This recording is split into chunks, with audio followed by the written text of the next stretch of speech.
নমস্কার। শিবপুরাণ গ্রন্থের জ্ঞান সংহিতার খণ্ডের ৩য় অধ্যায় পাঠ করছি।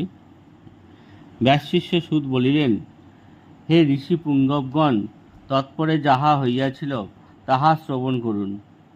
প্রভু বিষ্ণু শূকররূপে বহুকাল ভ্রমণ করিলেন, কিন্তু সেই জ্যোতির্ময় লিঙ্গের কিছুমাত্র মূল অবগত হইতে পারিলেন না। হে কামাদি রিপুকুলনি সুধন নারদ, যতকাল বিষ্ণু অধদেশে ঘুরিয়া বেড়াইতেছিলেন, আমিও সেই লিঙ্গের তদন্ত জানিতে বহু যত্নে শীঘ্র গতিতে ততকাল ঊর্ধ্বদেশে ভ্রমণ করিয়াছিলাম, কিন্তু তদন্ত জানিতে পারি নাই। সুতরাং কালক্রমে অধদেশে অবতরণ করি। ভগবান বিষ্ণু বারংবার শিবকে প্রণামপূর্বক শান্ত করিয়া তখনই ঘূর্ণিত নয়নে আসিয়া আমারও সহিত মিলিত হইলেন। আমিও তিনি শিবমায়া মোহিত, আমরা উভয়েই। শিবকে প্রণাম করিয়া উদ্বিগ্ন চিত্তে রহিলাম এবং মনে করিতে লাগিলাম, এ কি অনির্দেশ্য, নামকর্ম বিবর্জিত। এইরূপ বস্তুত লিঙ্গ না হইলেও লিঙ্গরূপে পরিণত হইয়াছে। ইহা ধ্যান মার্গেরও অগোচর। দেব দেব, আমরা তোমার রূপ জানিতে অক্ষম। যাহা হোক, তুমি যে হও সে হও, তোমাকে নমস্কার। এই বলিয়া একাগ্র হৃদয়ে তখন আমরা তাহাকে প্রণাম করিতে লাগিলাম। এই রূপে নমস্কার করিতে করিতে 100 বৎসর অতীত হইল। হে মুনিবর, তখন তথায় আনন্দময় ওঙ্কারাত্মক সুব্যক্ত ত্রিমাত্র শব্দ সম্ভূত হইল। তখন বিষ্ণু এবং আমি এই মহাশব্দ কোথা হইতে আসিল ভাবিতে লাগিলাম এবং বলিলাম, এই শব্দ যাহা হইতে উদ্ভূত হইল সেই তোমাকে নমস্কার।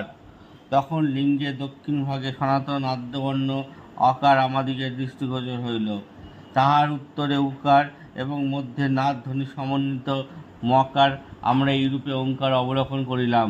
হে ঋষিবর, আমরা লিঙ্গের দক্ষিণ ভাগে সূর্যমণ্ডল প্রক্ষ আদিবর্ণ, উত্তর ভাগে অনল সন্নিভ উকার এবং মধ্যে চন্দ্রমণ্ডল সমুজ্জ্বল মকার অবলম্বন করিয়া তদুপরি ভাগে স্ফটিক প্রকাশ তুরিয়াতীত অমৃত নিষ্ফল নির্দ্বন্দ্ব একমেবা দ্বিতীয়ং পরমতত্ত্ব দর্শন করিলাম।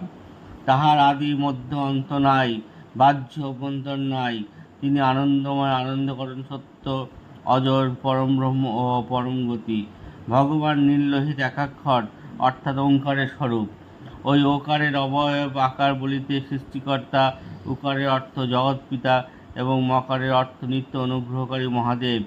হে ব্রহ্মণ, ইহাতে আমি এবং সেই বিষ্ণু উভয়ই বিস্মিত হইলাম। এই সময়ে আরও একটি বিস্ময়ের কারণ উপস্থিত হইল। অতি বিচিত্র সুন্দর পঞ্চমুখ, দশবাহু, কর্পূরের মতো গৌর, নানাবিধ কান্তি সংযুক্ত, নানা আভরণে ভূষিত, অতিশয় উদার, মহাবীর্য, মহাপুরুষের লক্ষণ সকলে শোভিত একটি আকৃতি আমাদের দৃষ্টিগোচর হইল। সেই জগতের নির্মাতৃস্বরূপ পরমরূপ দেখিয়া এবং পরে তাহাকে সাক্ষাৎ দেবেশ মহেশ্বর বলিয়া জানিতে পারিয়া বেদসম্মত মন্ত্র নিচয় দ্বারা সেই মহোদয় মহেশ্বর দেবের স্তব করিতে লাগিলাম। সেই নিরঞ্জন মহাদেব আমাদের স্তবে পরিতুষ্ট হইয়া হাস্য করিত সেই শরীরে দিব্য শব্দময় রূপ ধারণ করিয়া অবস্থান করিলেন। অকার তাহার মস্তক আকার ললাট, ইকার দক্ষিণ নেত্র, ইকার বাম নেত্র, উকার দক্ষিণ কর্ণ, উকার বাম কর্ণ, ঋকার শ্রী পরমেশ্বর দক্ষিণ কপল, ঋকার বাম কপল, লিকার এবং লিকার এই দুই নাসিকা। হে বিভো, একার তাহার ঊর্ধ্বষ্ট, ঐকার অধস্থ এবং ওকার ও ঔক যথাক্রমে তাহার উপর দন্তপঙ্ক্তি। সেই পরম নির্মল বুদ্ধিশালী দেবদেবের অঙ্কার এবং এই দুইটি তলোদয় স্বরূপ। ককার আদি 5টি অক্ষর অর্থাৎ ক বর্গ তাহার দক্ষিণ দিকের 5টি হস্ত, চকারাদি 5টি অক্ষর অর্থাৎ চ বর্গ তাহার বাম দিকের 5টি হস্ত, ট বর্গ এবং ত বর্গ তাহার পদদ্বয়, পকার উদর, হকার দক্ষিণ পার্শ্ব, বকার বাম পার্শ্ব, ভকার স্কন্ধ, মকার হৃদয়, জকার হইতে দন্ত সকার পর্যন্ত যতগুলি অক্ষর আছে উহারা সেই বিভুর সপ্তপ্রকার ধাতু। হকার নাভি এবং খকার নাদ। সেই নির্গুণ অথচ গুণময় মহেশ্বরের এই রূপ শব্দময় রূপ দেখিয়া আমরা দুজনে পুনর্বার সেই ভগবান মহাদেবের নিকট এই বলিয়া প্রার্থনা করিতে লাগিলাম যে, বিভো, আপনি আমাদের উপর কৃপা করুন। এইরূপ বাক্য শুনিয়া ভগবান মহাদেব আমাদিগকে বলিলেন, প্রসন্ন হইয়াছি। তখন বিষ্ণু আমার সহিত মহাদেবের বাক্য শুনিয়া বলিলেন, হে দেবেশ, যদি আপনি আমাদের উপর প্রসন্ন হইয়া থাকেন, তবে আমাদের সম্বন্ধে আপনি যেরূপ ইচ্ছা করেন কিছু উপকার করুন।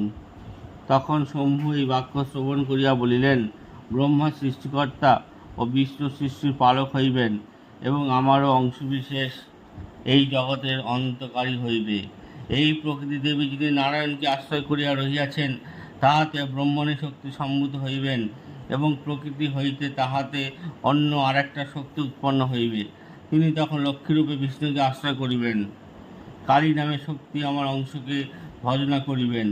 তিনি জগৎ কার্যের নিমিত্ত জ্যোতিরূপ সম্ভূত হইবেন। তিনি দেব ও তাহাদের 3 প্রকার শুভদায়িনী শক্তি উক্ত হইল। ইহারা মিলিত হইয়া আমার আজ্ঞাক্রমে সৃষ্টি কার্য করুন। এই কথা শুনিয়া ভগবান বিষ্ণু বলিতে আরম্ভ করিলেন, আমরা সকলে মিলিত হইয়া নিশ্চয়ই আপনার উক্তি অনুসারে কার্য করিব। তবে আমাদের কিছু প্রার্থনায় আছে, তাহাও আপনি নিষ্পাদন করুন। তদনন্তর শঙ্কর অতি শুভ বাক্য প্রয়োগ করিয়া বিষ্ণুকে বলিলেন, হিত কামনা করিয়া আমি তোমাকে অভীষ্টতম পদ প্রদান করিব। মহাদেব এই কথা বলিলেন। শ্রী বিষ্ণু ভগবান আমার সহিত সেই লোকের মঙ্গলকারী শঙ্করকে বলিলেন, হে দেবদেব, আপনাকে নমস্কার করি। আপনি আমাদিগকে শিবতত্ত্ব প্রদান করুন। আপনাকে নমস্কার, হে সুব্রত, সেই ধ্যেয় সেব্য এবং পূজনীয় শিবতত্ত্বের কীর্তন করুন। কারণ ওই তত্ত্বে ধ্যানাদি করিলে আমাদিকে নিশ্চয়ই সর্ববিষয়ে সামর্থ্য উৎপন্ন হইবে। শঙ্কর বিষ্ণু কর্তৃক এইরূপে অভিহিত হইয়া তাহাকে সেই মঙ্গলময় নাদাত্মক তত্ত্ব প্রদান করিলেন। হরি তখন সেই পরমাত্মা মহাদেবের নিকট হইতে প্রণবস্বরূপ পরতত্ত্ব লাভ করিলেন, এবং সেই পরতত্ত্ব বিদিত হইয়া তাহাতে পরমেশ্বরের স্বরূপ দর্শন করিলেন। হিতকর পদ আশ্রয় করিয়া আমি সেই শিবতত্ত্ব দর্শনের উপায়ভূত মন্ত্রতত্ত্বের বিষয় পরে কীর্তন করিব। অনন্তর ভগবান বিষ্ণু মহেশ্বরকে প্রণাম করিয়া পুনর্বার ঊর্ধ্বে প্রণব হইতে উৎপন্ন বক্ষমান পঞ্চমন্ত্ররূপ পঞ্চকলা সংযুক্ত এবং মহাদেবের ওং তত্ত্বমসি ইত্যাকার মহাবাক্য স্বরূপ বিশুদ্ধ স্ফটিকের ন্যায় সমুজ্জ্বল সর্বোত্তম মন্ত্র রূপ দর্শন করিলেন।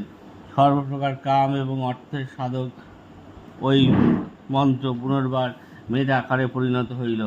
পরে তিনি চতুর্বিংশতি বর্ণযুক্ত চতুর্বর্গ ফলপ্রদ গায়ত্রী নামক আরেকটি মহৎ মন্ত্র দর্শন করিলেন। তাহার পর যথাক্রমে মৃত্যুঞ্জয় মন্ত্র, নমঃ শিবায়, এই পঞ্চাক্ষ মন্ত্র, চিন্তামণি মন্ত্র এবং দক্ষিণামূর্তি মন্ত্র দর্শন করিলেন। ভগবান বিষ্ণু এই পঞ্চমন্ত্র লাভ করিয়া যথাবিধি জপ করিলেন।